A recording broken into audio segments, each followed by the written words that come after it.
Your legs are trying to tell you something, and most people over 70 are completely missing the signs.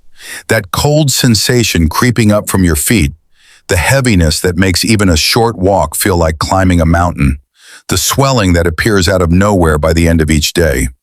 These aren't just normal parts of aging that you have to accept. What if everything you thought you knew about keeping your blood flowing properly was based on outdated information? And there's one vitamin that scientists have been studying for years that could make all the difference. This isn't about some miracle cure being sold on late-night television.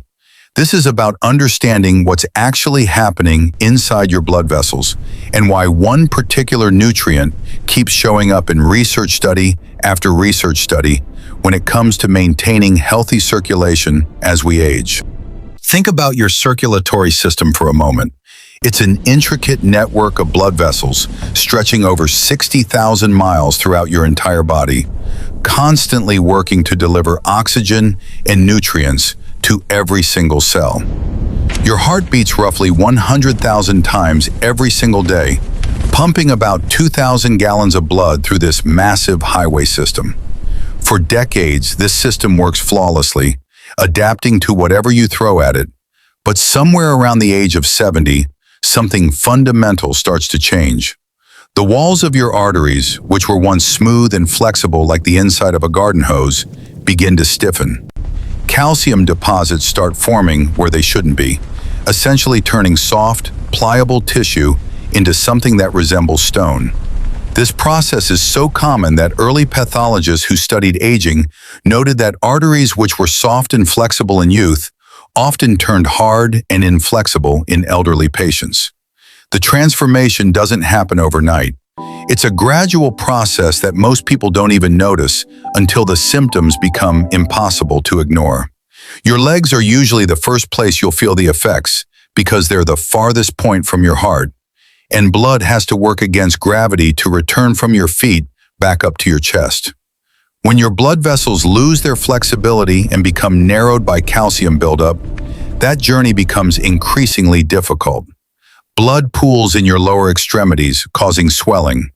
Oxygen delivery decreases, leading to that persistent cold feeling. Your muscles don't get the nutrients they need, resulting in weakness, cramping, and fatigue. And here's what most people don't realize. This isn't just about comfort or quality of life, though those matter tremendously. Poor circulation in your legs is often an early warning sign of what's happening throughout your entire cardiovascular system. The same calcification process affecting the blood vessels in your legs is likely occurring in the arteries leading to your heart and brain. For years, doctors have focused on the usual recommendations for maintaining cardiovascular health. Exercise regularly, they say. Watch your salt intake. Maintain a healthy weight. Avoid prolonged periods of sitting or standing. These are all valuable pieces of advice, and they absolutely help. Walking for just 30 minutes a day stimulates blood flow and strengthens the muscles that help pump blood back to your heart. Staying hydrated ensures that blood can flow smoothly and efficiently. Wearing compression stockings can provide gentle pressure that assists blood in its return journey upward. But what if there's a missing piece to this puzzle that most people have never even heard about?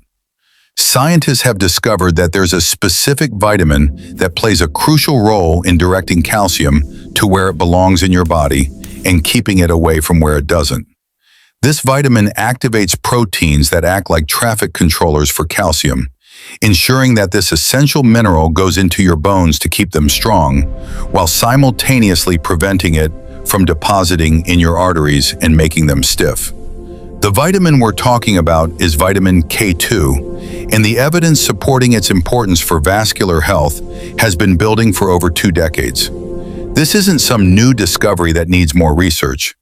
Multiple large-scale population studies involving tens of thousands of people have examined the relationship between vitamin K2 intake and cardiovascular health. How are you feeling And the today? results have been remarkably consistent. Good. Let me adjust this. One of for the you. most significant pieces of evidence comes from a study conducted in the Netherlands that followed over 4,800 healthy men and women aged 55 and older for several years.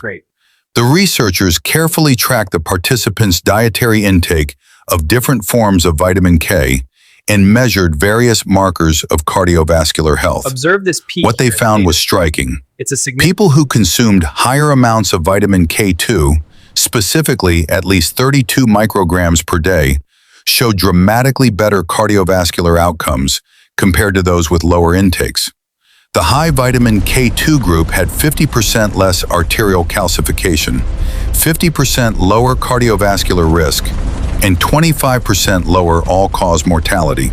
Think about those numbers for a moment. We're talking about a potential 50% reduction in the hardening of arteries just from adequate intake of one specific nutrient. Another large study involving 16,000 healthy women between the ages of 49 and 70 produced similar findings. After 8 years of follow-up, the data showed a clear inverse relationship between vitamin K2 intake and cardiovascular disease risk. The higher the vitamin K2 intake, the lower the risk of heart-related problems. These weren't small effects that only showed up when researchers manipulated the data. These were substantial, clinically meaningful differences that persisted even after accounting for all the other factors known to influence heart health. The mechanism behind vitamin K2's protective effects centers on a protein called Matrix Gla Protein, often abbreviated as MGP. This protein is found in the tissues of your heart, kidneys, lungs, and blood vessels, and it plays a dominant role in managing calcium in your vascular system. Your body produces MGP naturally, but here's the critical part.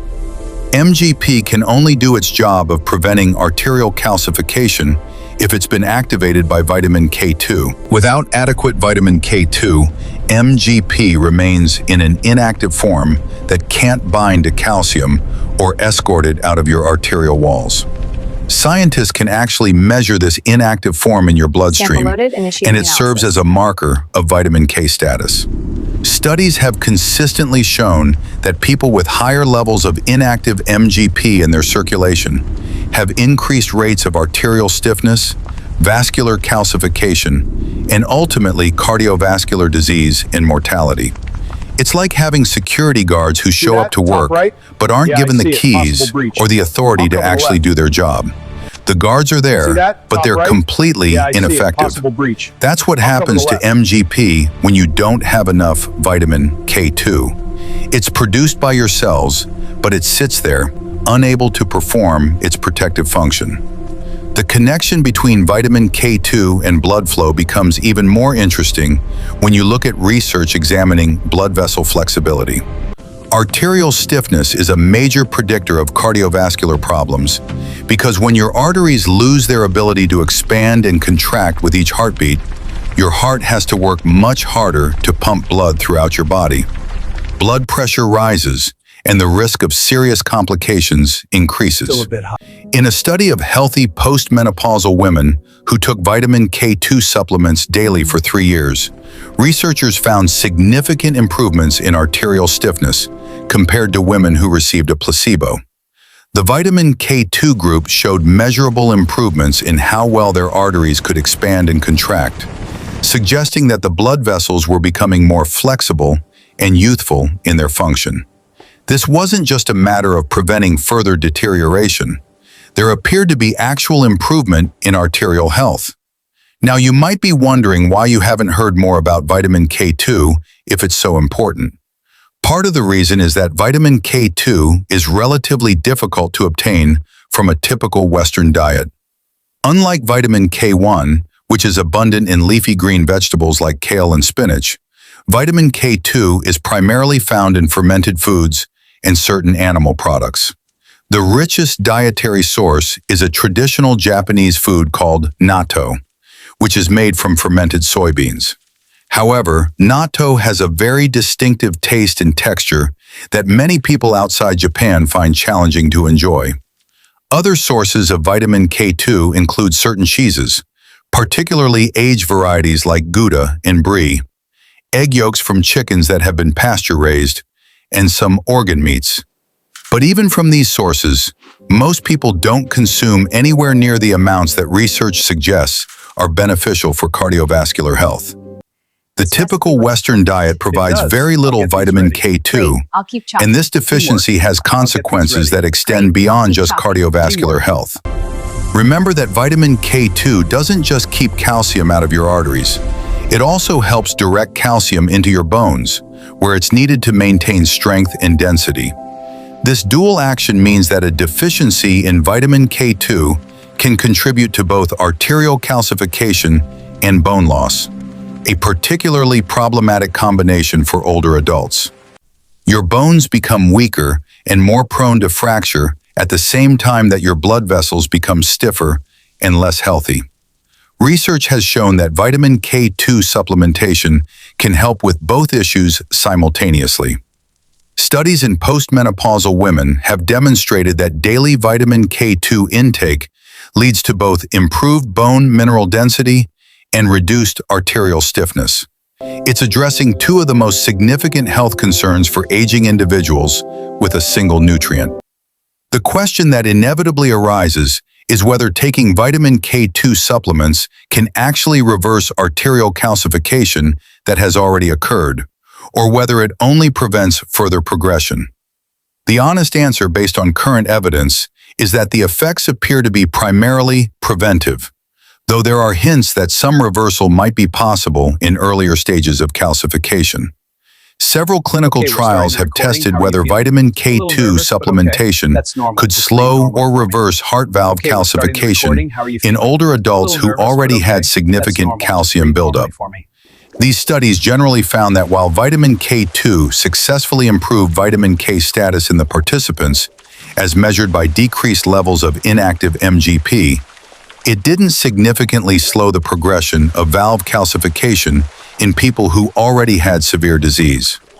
However, there were some interesting findings suggesting that vitamin K2 might slow calcification in the coronary arteries, the blood vessels that supply blood to the heart muscle itself. This brings up an important point about timing.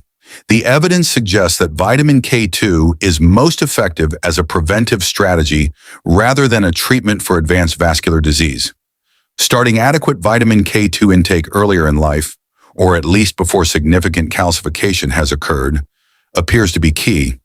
But even for people who are already experiencing symptoms of poor circulation, ensuring adequate vitamin K2 intake makes sense as part of an overall strategy to support vascular health.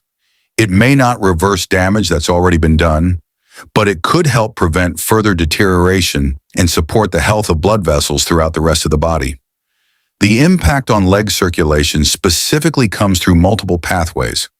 When your arteries are more flexible and less calcified, blood can flow more freely. When your blood vessels respond better to signals from your nervous system to dilate or constrict as needed, circulation improves. When inflammation in your blood vessel walls is reduced, which vitamin K2 appears to help with, the entire cardiovascular system functions more efficiently. There's also emerging evidence that vitamin K2 might support the health of the endothelium, which is the thin layer of cells lining the inside of your blood vessels. These cells play a crucial role in regulating blood flow by releasing nitric oxide, a compound that causes blood vessels to relax and widen. Studies in animals have shown that vitamin K2 can improve the function of these endothelial cells and increase their production of nitric oxide. If the same effects occur in humans, and preliminary research suggests they might, this would represent another mechanism by which vitamin K2 supports healthy circulation. Better endothelial function means better blood flow regulation, which is particularly important in the legs where blood has to overcome gravity to return to the heart. The practical question becomes how much vitamin K2 someone should take and in what form. Vitamin K2 exists in several subtypes, designated by the length of their molecular side chains. The two main forms available as supplements are MK4 and MK7. Research suggests that MK7 is the more effective form for cardiovascular health because it has a longer half-life in the body, meaning it stays active in your circulation for a longer period.